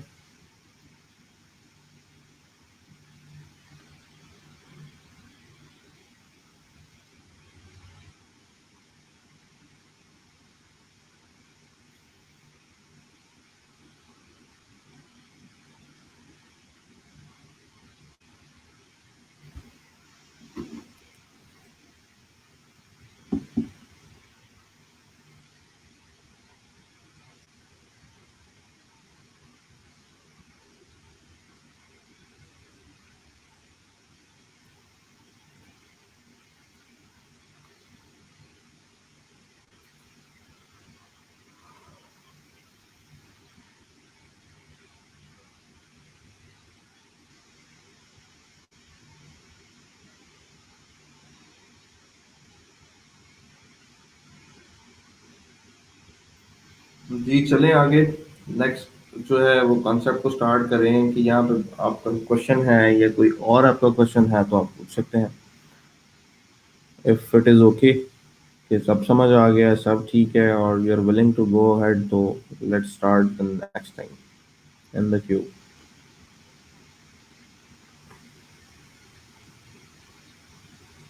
ड्रॉप शॉपिफाई ड्रॉपशिपिंग स्टोर मैंने बोला था कि आप सीख लीजिएगा। आपको यूट्यूब का ट्यूटोरियल दिया था, कितने लोगों ने वो कर लिया और कितने लोगों ने उसकी गिग बना ली है?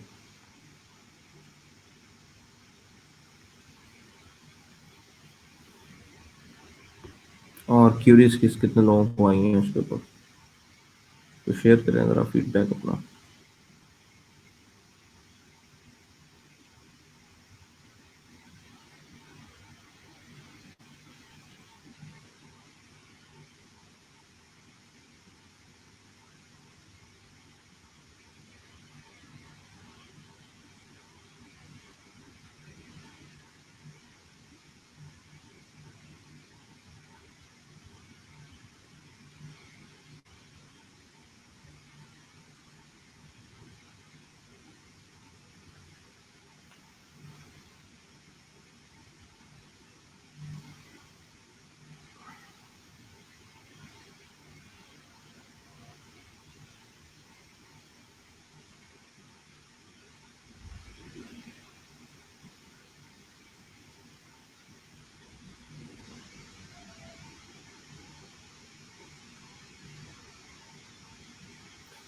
क्यों, आपको करना चाहिए था काम?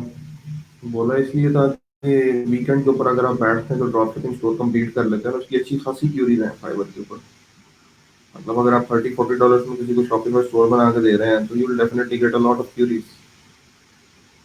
और आहिस्ता आहिस्ता आप उसी गिग की प्राइस 150, 200, 250 डॉलर्स कर सकते हैं।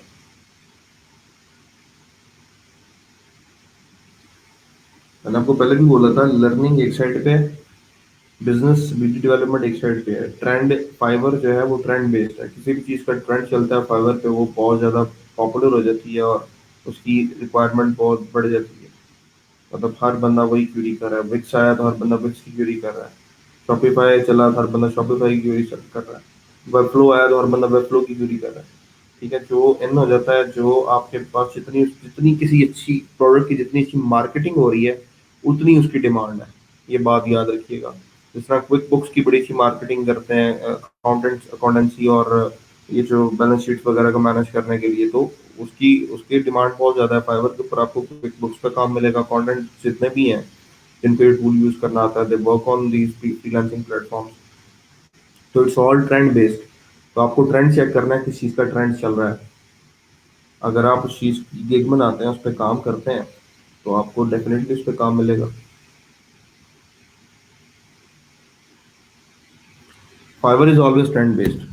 बाकी अपना जो आपका अदर प्लेटफॉर्म है लाइक अपवर्क और पीपीएच, यहाँ पे आप खुद क्लाइंट को रीच आउट करते हैं किसी स्पेसिफिक टेक्नोलॉजी के लिए। जो भी बंदा जो आके पोस्ट लगाता है कि मुझे ये काम करवाना है और ये टेक्नोलॉजी का बंदा चाहिए, it's on you how to reach him out, how to give your proposal to that person. बाकी जो फाइवर जो है वहाँ पे आपकी जितना अच्छा आपने स्टॉल लगाया हुआ है, जितनी आपने उसकी ब्यूटी की हुई है, जितनी आपने इन डिमांड चीज़ें वहाँ पर रखी हैं, उस हिसाब से आपको क्यूरीज मिलेंगी। सो फाइवर के ऊपर अगर आप एक्सेल करना चाह रहे हैं तो ट्रेंड फाइंड आउट करें कि आजकल क्या ट्रेंड चल रहा है, किस चीज़ की डिमांड है। जिस तरह मैंने आपको बोला था कि अगर आप स्पीड ऑप्टिमाइजेशन पे थोड़ा सा काम कर लें वर्डप्रेस पे, आप अगर लेट्स सपोज प्ले स्टोर के ऊपर एप्लीकेशन अपलोड करने का थोड़ा सा काम कर लें, वो ट्रेंडिंग में है।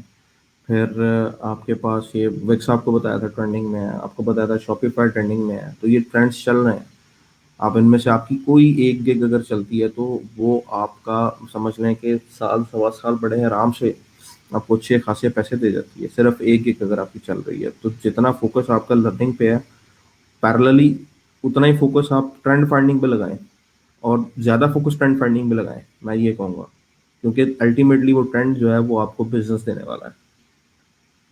तो जब आपको उस ट्रेंड से बिजनेस मिलेगा तो आपको पता लग जाएगा कि मुझे सीखना भी क्या है उसके साथ। अगर मुझे एक चीज़ आती है और दूसरी चीज़ का ट्रेंड चल रहा है तो उसको उसके लिए मुझे क्या सीखना है। वर्डप्रेस में मैंने आपको बताया था कि WordPress itself is a very big thing. अगर आप वर्डप्रेस का कोई चंक पिक कर लेते हैं, मैंने आपको कीवर्ड्स की एग्जांपल भी दी थी, सर्च रिजल्ट्स भी दिखाए थे कि अगर आप कोई चंक पिक कर लेते हैं, जिस तरह लोग ऐसे हैं जो कि बड़ी प्रेस पे काम करते हैं और बड़ी प्रेस पर उन्होंने काफ़ी अच्छी कस्टमाइजेशन की हुई है, तो बड़ी प्रेस की गिग बना लेते हैं, WPML की गिग बना लेते हैं, वो ऑप्टिमाइजेशन की गिग बना लेते हैं। तो एक स्पेसिफिक चंक को पिक करें, एक स्पेसिफिक यूज केस को पिक करें, जहाँ पे क्लाइंट की रिक्वायरमेंट के मुताबिक, जैसे लर्न डैश का प्लगइन है, वो काफ़ी सारी वेबसाइट पे यूज होता है और हर क्लाइंट की तकरीबन ये रिक्वायरमेंट होती है कि वो लर्न डैश को जो है उसमें कस्टमाइजेशन करवा ले।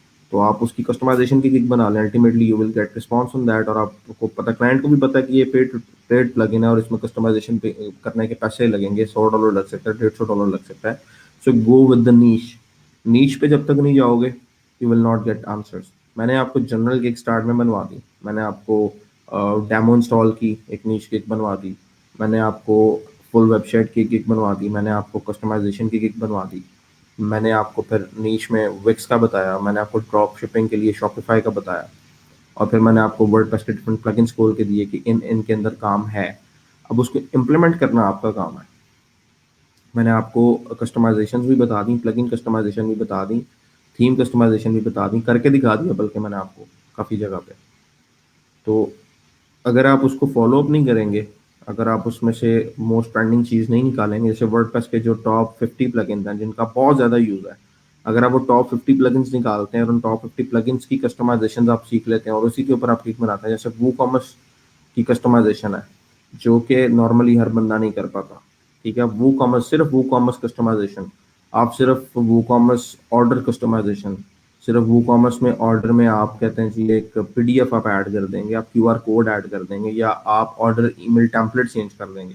तो this is a specific niche. Search out किया यार इसकी कितनी क्यूरीज हैं, कितने लोगों ने इसके ऊपर गिग बनाई हुई है, कितनों का उसके ऊपर क्या रिस्पॉन्स है, उसके ऊपर ऑर्डर्स कितने हैं, उसमें कितने सर्च रिजल्ट आ रहे हैं इस टैग के ऊपर।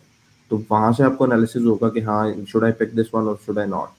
तो 3 4 डेज 5 डेज में अगर उस पर क्यूरी आती है तो डेफिनेटली आप उस पर सर्वाइव कर जाएंगे। लेकिन अगर उसमें क्यूरी नहीं आती आफ्टर दैट, एक वीक आपने चेक किया नहीं आई, चेंज कर लें अपनी उस नीश को। That is not a big deal, क्योंकि अब वो आपके एरिया के अंदर है, आपके कंफर्ट जोन के अंदर ही है। आप वो कॉमर्स में चेंज करो, वर्डप्रेस में चेंज करो, प्लगइन में चेंज करो, इट्स ऑल अगेन वर्डप्रेस।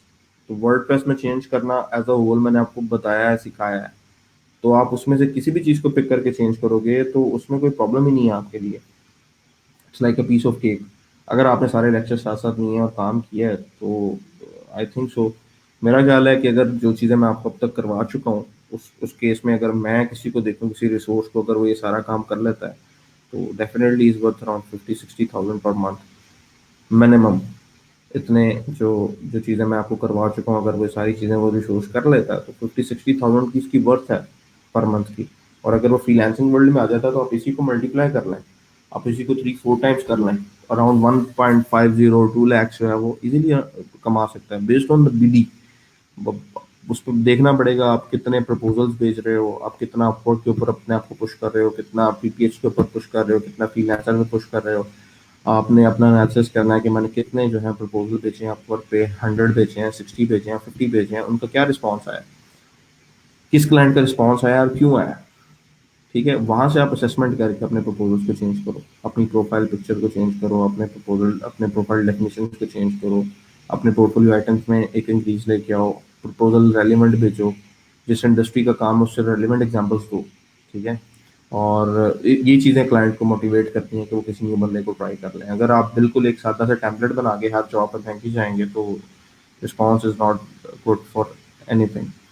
और रह गई बात कि समटाइम्स काम आता है समटाइम्स काम नहीं आता, this happens with me also. मुझे पता है कि मैंने I tried sending proposal for 2 months back in 2018।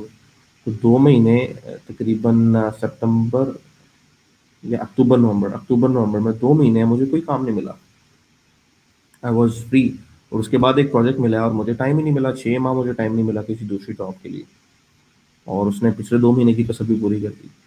तो कीप गोइंग, अप्लाई करते जाओ, असेसमेंट करते जाओ, और उसमें देखते जाओ कि कहाँ पे फ्लॉ है और कैसे जो है वो इस चीज़ को चेंज कर सकता हूँ मैं, और कैसे इसमें बेहतरी आ सकती है। और keep setting with the people who are expert in the field. आपके सर्कल के अंदर, सियालकोट के अंदर बड़े बड़े अच्छे फ्रीलांसर्स हैं। चेहला में भी ऑब्वियसली बहुत सारे ऐसे फ्रीलांसर्स होंगे, उनके साथ अपना नेटवर्क एक्सपैंड करो। ठीक है, उनको रीच आउट करो, try to gain some insights from them, some tips from them, और उन टिप्स को अप्लाई करो। बिकॉज छोड़ देना कोई बहादुरी नहीं है, करना और उसके बाद फैसला करना कि हाँ ये मैंने कर लिया है, अब मैं इसके ऊपर कायम रहना चाह रहा हूँ, मैं इसको फॉरवर्ड कंटिन्यू करना चाह रहा हूँ, या इससे बेहतर कोई ऑप्शन है तो मैं उस पर चला जाता हूँ। ये बहादुरी है कि आप एक चीज़ को कर चुके हैं और अब आप डिसीजन ले रहे हैं कि हाँ ये मैंने कर लिया है, लेकिन इसकी जो रिजल्ट्स हैं मैं समझता हूँ कि इससे भी बेहतर रिजल्ट इस चीज़ से निकल सकते हैं, तो आप डिसाइड करके किसी दूसरी चीज़ को पिक कर लें। लेकिन आप छोड़ दें उसको, आप उसको करें ही ना सिरे से, तो ये बहादुरी कोई नहीं है। सो अगेन वही बात है, फाइवर नीश मार्केट है, नीश में जाओगे काम मिलेगा और बहुत सारा मिलेगा। At some point you will have to recruit a team for yourself. और अगर आप उसको इग्नोर कर देते हो, समझे आपने गिग्स बना ली हैं, इंप्रेशन आपके डाउन जा रहे हैं, 2-3 वीक्स हो गए इंप्रेशन डाउन जा रहे हैं, तो उस केस में हम सजेस्ट करते हैं कि आप गिग्स को डिलीट करो, दोबारा गिग्स बनाओ, और ट्रेंडिंग में जो गिग्स आ रही हैं वहाँ से आप टैली करो सर्च टैग्स को, सर्च रिजल्ट्स को, और फिर अपने सर्च टैग्स डिफाइन करो। तो पहला काम ये होता है कि आप सर्च टैग चेंज करके चेक करें आपकी गिग जो है वो वापस उसी रैंकिंग में आती है या नहीं। नहीं आती, delete that gig, create a new one. और न्यू वन क्रिएट करते वक्त आपने देखना है कि करंट जो है ट्रेंड में क्या चल रहा है, और इस गिग से रिलेटेड लोग क्या सर्विस दे रहे हैं, जो न्यू सेलर्स हैं, जो रेलिवेंस वाले हैं, जो बेस्ट राइवल्स वाले हैं, वो उनके अंदर क्या क्या वो उन्होंने एड ऑन्स दिए हैं, क्या क्या सर्च टैग्स यूज़ कर रहे हैं। तो उस हिसाब से फिर नई गिग बनाओगे तो फिर वो सर्च में आना शुरू हो जाएगी, और फिर आपको कोई क्यूरी आती है, उस क्यूरी को फौरन आप ऑर्डर में कन्वर्ट करो। ऑर्डर में कन्वर्ट करोगे तो डेफिनेटली आपकी जो है गिग वो बेस्ट सेलिंग में आना शुरू हो जाएगी। ये बड़ा पॉजिटिव बेनिफिट है कि आपकी गिग क्रिएट करते ही अगर आपका 1-2 दिन में ऑर्डर आ जाता है तो आपकी गिग बेस्ट सेलिंग में आना शुरू हो जाती है। और फर्दर फिर उसके बाद जितनी क्यूरीज आती हैं आप उसको कन्वर्ट करते जाओ। तो पहले आपके जो 10 ऑर्डर हैं दो आर डिफिकल्ट, इतने डिफिकल्ट नहीं है जितने आप बना सकें अपने लिए, बिकॉज आप उसको फॉलो अप नहीं कर रहे। आप चेक करें कि को क्रिएट करने के बाद वो किस पेज पे फॉलो कर रही है, आपके पास किस पेज पे आ रही है सर्च में। इनकॉग्निटो मोड में जाएं फाइवर के ऊपर, उस सर्च उस कैटेगरी में उस टाइटल में सर्च करें, चेक करें किस पेज पे गिग आ रही है, उसके सर्च टैग को इम्प्रूव करें, उसकी ऑन पेज एसईओ करें, यानी उसके मेटा टैग्स को इम्प्रूव करें गिग के, और उसके ऊपर जो आपने इमेजेस यूज़ किए हैं उसको इम्प्रूव करें। उसके बाद देखें वो किस पेज पे आ रही है। फर्दर आहिस्ता आहिस्ता आहिस्ता आहिस्ता वो आपकी रैंक होना शुरू हो जाएगी। जब आप पहले टॉप 3, 4, 5 पेजेस में आना शुरू हो जाएंगे तो डेफिनेटली आपको रिजल्ट्स आना शुरू हो जाएंगे। This is the way. अगर आप कहते हैं कि मैं सिर्फ गिग बना के बैठ जाऊँ और काम खुद ब खुद आता जाए, तो उससे तो कोई बेनिफिट नहीं होगा।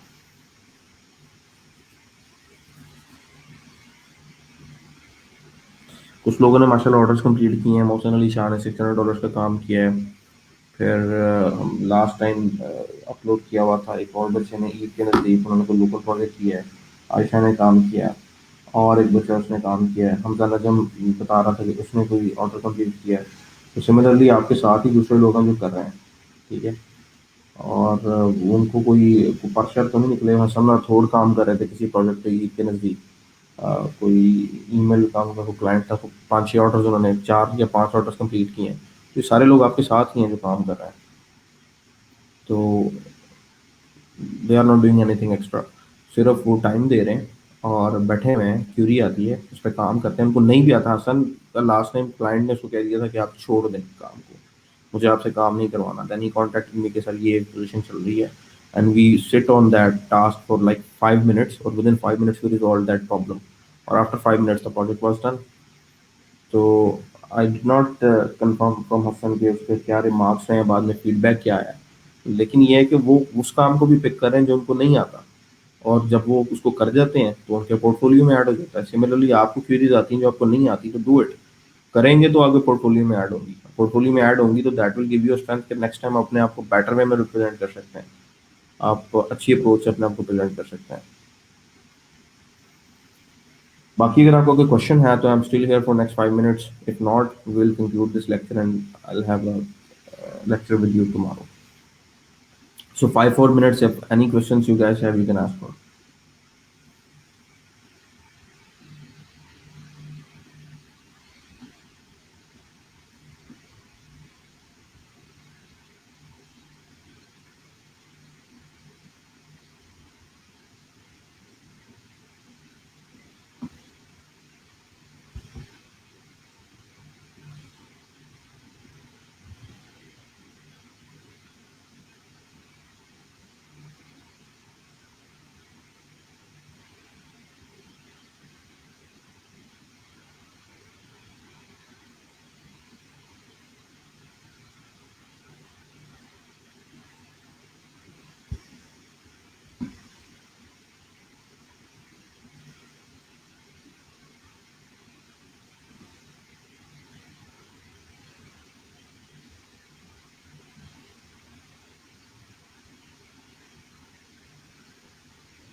ज़बरदस्त। तो कोई मसला नहीं है, आपके पास अगर ट्रांजैक्शन रिकॉर्ड्स हैं तो काइंडली वो मेरे साथ शेयर करें। और मतलब ट्रांजैक्शन रिकॉर्ड्स मुराद आपके जो बैंक में जो they have transferred the amount, उसका स्क्रीनशॉट, और कोशिश करें उनके साथ उनसे एक ईमेल ले लें कि जी ये मेरा मतलब इस ईमेल में मुझे आप कंफर्म कर दें that you hired me for this project, और ये उसकी अमाउंट थी और ये आपके इस बैंक अकाउंट में ट्रांसफर हो गई है, दैट्स इट।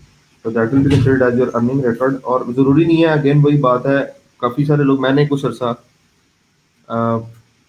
मैंने कुछ अर्सा जो है एज अ टीम भी काम किया है अपने मेंटोर्स के साथ, और I was not working directly on the platforms, but I was earning a good amount with them. तो ज़रूरी नहीं है कि आपका पहला स्टार्ट आपका इन प्लेटफॉर्म्स के ऊपर ही होना चाहिए, आप एज अ टीम भी, मतलब प्रोजेक्ट अगर बीडी कोई और बंदा कर रहा है, आपको 60% 30% 40% प्राइस पे कर रहा है, तो you should pick that project and work on that, क्योंकि पैसे आपको मिल रहे हैं। अल्टीमेट गोल क्या है कि you have to put the food on your table.